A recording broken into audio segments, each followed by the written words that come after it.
Hi, Raymond. How you doing? Glad to see you. Good to be seen. How are you? How was your ride over here?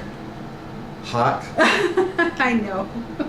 Terrible. So that's what everybody's talking about. It's the heat. Well, what have you been doing lately? I know you've been rehearsing. We've been rehearsing, yes, and I've been compiling the set list. For your... Deciding all the songs. Well, we have a show at Yucca Tap Room on August 26th. It's the Valley Fever Country Music Night. Wow. So and you how many musicians you got in your band? We have there's 5 of us. 5? You've added somebody then. I just picked up a bass player. Yeah. So you've got. So we have mandolin. And who's doing that? That's Stefan. Stefano. And guitar vocal, that's Star. Priador. Uh-huh. And then we have Laird Palmer, who plays the banjo and the dobro. And then we have Hilbert Blair, who's playing the bass guitar. And I play guitar and vocals. So you think this is kind of a showcase for bands? Yeah, it's kind of a showcase, but because I usually do solo, I usually just do the singer-songwriter thing, but it's challenging to try to put a band together. And this is August the 20th? August the 26th. It's Sunday night. They always do the Sunday night. That's when they do the series, and they bring bands from all over in there. I've seen some great bands in there. Yeah. Wow. So you're getting like the release, the press release, and so on? Yeah, I do a press release, whether they use it, but I'm used to doing them for a show. And I approach a music show just like I do a theater show. We go into rehearsal and we just rehearse like a bunch of crazed musicians that we are. But you have to decide. I mean, we're putting together almost 3 hours of music. So really? Oh, you have to decide how long can you play then? Well, it's from 9 to 2, but there's breaks in between. But you have to. It's not just learning the songs with everyone. You have to know when your music breaks are. You have to, decide how you're going to start the song out, and just. And you're singing some of your originals as well as standards Mm-hmm. and classics and. Singing quite a few originals, yeah. Oh, so that would be fun. It's really fun. It is, and there's some good players. It's really fun if you're a vocalist to get a mandolin playing, and because a mandolin is sort of, you can hear it vocally, so it's almost like you're singing with it. It's really, really fun. Wow. Huh. So, oh, that sounds exciting. yeah. Well, when you're going to come over, and I was looking forward to you doing a music video again. Yeah, I really, really want to do that. It's just got to be the right timing. Now, even like this video, when it goes on YouTube, you can't take it back. I know. It's just like it's like the media. It's like. So you want to make sure you're good voice, huh? Well, yeah. Now we're all part of the media, so. What we say, if I decide to run for governor one day, I want to make sure that I'm saying the right things. You don't have to try to hide something. Yeah, nice big smile here. Well, gosh, you've got quite a few exciting things going on, like your play opening in Los Angeles. Play opens in Los Angeles on the 17th of August, so I have to go over there that week and then go through the weekend with the opening, and then come back here and then get ready for the music show. Oh, so. Well, it's Under the Desert. Under the Desert. You said you had kind of a voice conference on the phone, right? Yeah, we've been doing these conference calls. It's really weird with the rehearsal, but they're still doing the table work. That's where they're not even up. Well, they're starting to get up and move around, but mostly they just deal with the text. And they suggested some changes in the text, and they were really good changes. Wow. I'm really I'm really happy with everybody that's working on it. I'm very fortunate. Well, then this was the play that you did on top of the ledge. What, once? Did this on top of the ledge Boulder. almost 2 years ago. Yeah. Oh, 2 years. Yeah, Yeah. 2 years ago. That's. Yeah. But it's one that I wrote. I started writing it in 1990. So so think about that journey. Wasn't that what was the one you did last summer? Well, I wrote this play Uh-huh. originally in 1990. Uh-huh. Under the Desert. Do you remember Yes, oh years yes, ago I went to all of your productions. with Playwrights Workshop Theater? Started writing it then. Oh, what a set you built. Yeah, there's been some With mighty all the interesting hieroglyphics sets. painted all over. I remember that one. But this is just a play that I've rewritten and rewritten and rewritten and rewritten. I never gave up on it, and even right now, we're still doing rewriting. Well, is Sean producing it as well as acting? Yeah, his company is producing it, And he's got. well, he's pretty excited about this play, isn't he? Yeah, because he's been down in Los Angeles just producing plays. He hasn't been doing any acting, and he says he's produced 9 plays since he did Under the Desert. That's what he's been doing. So. Oh, that's a lot. Yeah. And he's excited because he said there's a buzz on the street. So there's a good buzz on the play. Have a press agent. He's got a press agent. Oh yeah. Well, they all do. In Los Angeles, everybody has a press agent. But it's really different. It's a very different environment in Los Angeles than it is from here. Well, I imagine with all the writers over there. I always thought that here in Phoenix there was, you had companies that were producing companies, but you never had that producer. There in Los Angeles, there's freelance producers where you could call, like, say, theater planners and of course you have to have the right amount of money, but then you could hire a producer who'll produce your play. Well, I think that it's in a great location, Santa Monica Boulevard, going right through Los Angeles. Santa downtown. Monica Boulevard and Lillian Way. It's right on Theater Row. The Elephant Theater. Elephant Theater. August 17th. And I always told you were a California boy because you were born there. I Yep. went down there, so you'd be born there. Yeah. And then you went back. I took you back altogether 6 times you've lived in Los Angeles. I know. Yeah. And the last 2 times you did theater, and Yes. so and there you encountered the great Charles Bukowski and had a fight with him on the no, a near fight. What I remember is my senior year doing Harvey. I played Elwood P. Dowd, the man with a giant invisible rabbit. And I remember. Was he an alcohol? Oh, He no, was. right. No, he was an He's an alcoholic. He Oh was a my drinker. God, your first. They didn't call them alcoholics then. They just kind of Yeah. did call him. They just. I know Frank Fay, the great Frank Fay, made that his big hit. I saw it in Salt Lake. But there had to be a big painting of Elwood P. Dowd and Harvey, and Aunt Linda painted that. And I remember that night, you and Aunt Linda and Bukowski. I don't know if you brought. I'm trying to think if Baby Dan was there with. No, well, I don't know who was. I can't remember, but I know that. But I do remember that Bukowski, there was a standing ovation, which is not unusual at a high school production. But I do remember he led the standing ovation. Oh, I yeah, remember stood up. clearly. He stood up and He would holler and yell, and Uh-huh. he loved doing that. yeah, he Roar. So not a lot of kids can say that they got a standing ovation from Charles Bukowski Led by Charles. at their high school in the high school play. And But that was a very, going to school in Burbank. I went to John Burroughs.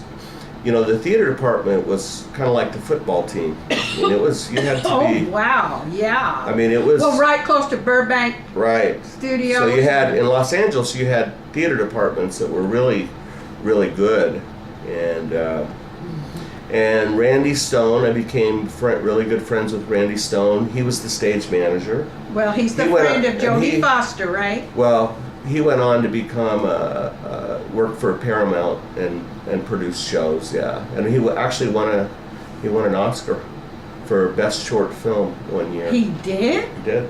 Yeah. And he was a very good friend of Jodie Foster. He was a good friend of But he died, right? He did die of heart failure, I believe. Heart failure. Yeah. Oh. But a lot of those, I mean, it's interesting to look back now at, some of those cats I was going to high school with. Of course, I was pretty wild in those days. Oh, really? Were you? Yeah. Hi, you're looking at your mom. Yeah. Oh, I'm sorry about all the gray hair, Mom. I can remember having to go to those juvenile hall meetings because I got. Well, I've always said for... that all the trouble you got in because you're such a performer. You couldn't just do things quietly. You just attracted the attention of the cops or whoever everywhere you went. Yeah, I wish I wouldn't have drawn the attention of the cops quite so much. I did. I recall. That was so funny because when I got busted over there, the people that were in the car with me, all of a sudden here comes the cops, and there was two people, one guy I kind of knew, and they just jumped out and started running. Left you there. And left me there with the beer and the pot and everything else. And guess what?